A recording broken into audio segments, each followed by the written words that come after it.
안녕하세요. 작도의 달인 장현서입니다. 저는 평소에 수학에 관심이 많아서 작도에 대해 배운 후 실생활에서 작도를 적용해보고 싶어서 이런 탐구를 하게 되었습니다. 저는 평소에 이어폰을 자주 사용해서 분실한 이어폰을 작도로 이용해서 찾는 방법을 탐구해보았고 여러분들께 공유하고 작도에 대해서 쉽고 재미있게 설명해드리고 싶어서 이 자리에 서게 되었습니다. 이제 본격적으로 발표를 시작하도록 하겠습니다. 먼저 목차입니다. 우선 작도의 기본적인 개념에 대해 말씀을 드린 후 실생활에서 실제로 사용되는 작도와 제가 발견한 작도에 대해 말씀드리도록 하겠습니다.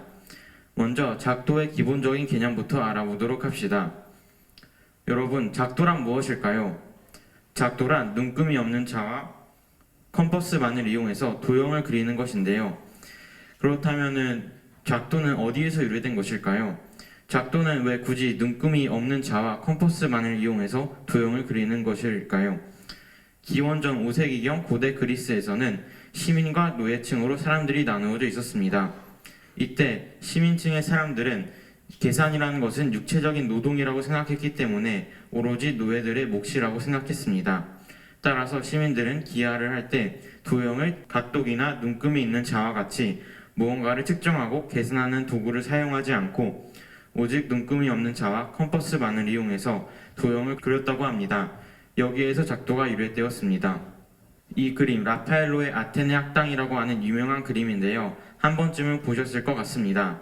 이 그림의 오른쪽 하단을 자세히 보시면 기하학의 아버지라 불리는 수학자 유클리드가 컴퍼스를 이용해서 작도를 하는 모습을 관찰할 수 있습니다.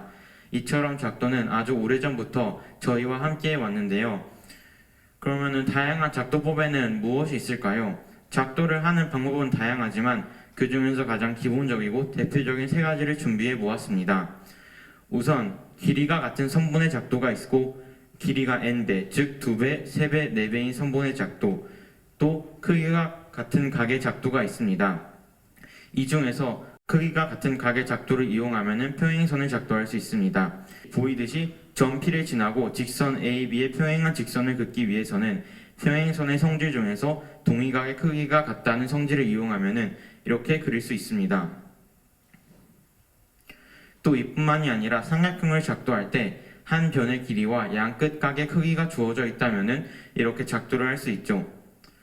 하지만 삼각형을 작도하는 방법은 세 가지가 있습니다. 방금 제가 한 것처럼 한 변의 길이와 양끝 각의 크기가 주어졌을 때 작도를 할 수도 있겠지만 두 변의 길이와 그 사이에 끼인 각의 크기가 주어졌을 때 또는 세 변의 길이가 주어졌을 때 작도를 할 수 있습니다. 그럼 이제 본격적으로 실생활에서의 작도에 대해 설명을 해드리도록 하겠습니다. 실생활에서 작도는 어디에서 사용이 될까요? 우선 천문학에서는 천체 위치를 계산하고 궤도를 계산하고 일식, 월식을 예측하고 천문학적 거리, 즉 별과 별 사이의 거리 또는 행성과 행성 사이의 거리 등을 계산할 때 작도를 활용한다고 합니다. 우리 주변의 작도에서는 건축학에서는 무게중심을 계산해서 안정적인 건물이나 구조를 지을 때 작도가 활용된다고 합니다. 그뿐만이 아니라 다리와 같은 곡선 구조물을 설계할 때 작도가 활용된다고 합니다. 자, 그럼 오늘 제가 여러분들께 소개해드릴 작도는 무엇일까요? 평행선의 작도 아니면 삼각형의 작도? 둘 다 아닙니다. 바로 한 점으로부터 같은 거리만큼 떨어진 점들의 작도입니다. 즉 원의 작도입니다. 하지만 여러분들은 원의 작도가 간단하고 컴퍼스를 한 바퀴 돌리면 끝나는 것이라고 생각할 수도 있겠지만 이러한 간단한 수학 원리도 실생활에서 매우 유용하게 쓰입니다. 제가 평소에 자주 사용하는 이어폰이 있었는데요. 어느 날 이 이어폰을 길거리에서 사용하다 보니까 한쪽을 잃어버렸습니다. 그러면 이 한쪽을 어떻게 찾을 수 있을까요? 제가 왔던 길을 다시 거슬러 올라가서 찾을 수도 있겠지만 만약에 그 정확한 위치를 알지 못할 때는 더 쉬운 방법이 있습니다. 우선 본격적으로 설명을 해드리기 전에 제가 사용한 앱을 말씀드릴 건데요. 제가 사용한 앱은 이어폰을 찾아주는 앱입니다. 하지만 정확한 위치는 알려주지 못하고 이어폰과 핸드폰의 거리가 10m 초과할 때, 즉 10m보다 멀 때는 연결이 안 된다고 표시가 뜨지만 거리가 10m 이하이면 연결이 되는 그런 앱입니다. 그럼 이 앱을 이제 실제로 사용하는 모습을 보여드릴 텐데요. 이 영상을 보시면 거리가 10m 이하일 때부터는 근처에 있다고 표시가 뜨는 모습을 관찰할 수 있습니다. 이 앱을 활용하면은 이어폰의 정확한 위치는 알 수 없지만 이어폰으로부터 10m 떨어진 지점은 알 수 있는 것입니다. 그러면은 이 원리를 이용해서 일단 지도에 제가 오늘 다닌 길을 표시합니다. 그러면은 이 길 주변에 이어폰이 있는 것이죠. 그리고 이 앱을 켜놓은 상태로 지금 보시면은 연결이 돼 있잖아요. 그래서 계속 걷다 보면은 어느 지점에서는 연결이 끊기게 됩니다. 여기 보시면은 여기까지 계속 걸을 때는 연결이 됐었는데 여기를 지난 후부터는 연결이 안 됐다는 뜻이니까 여기는 거리가 10m 이하, 여기는 거리가 10m 초과라는 뜻입니다. 그러면은 이 지점이 바로 10m 떨어진 지점이라는 것이죠. 그러면은 이 점을 중심으로 반지름이 10m의 원을 그리면은 이 원 위의 점들 중 하나는 반드시 이어폰의 위치가 되는 것입니다. 하지만 이것만 갖고 이어폰을 찾을 수는 없겠죠. 이 과정을 한 번 더 반복하면은 이 지점에서 연결이 끊겨 있었는데 다시 연결이 되고 같은 방법으로 반지름 10m의 원을 그려줍니다. 그러면은 두 원의 교점이 두 개가 생기는데 이 두 교점 중 하나는 이어폰의 위치가 되는 것입니다. 하지만 더 효율적으로 찾기 위해서는 이 과정을 한 번만 더 반복해주면은 이렇게 세 개의 원이 그려지게 되고 이 원은 모두 하나의 교점에서 만나게 됩니다.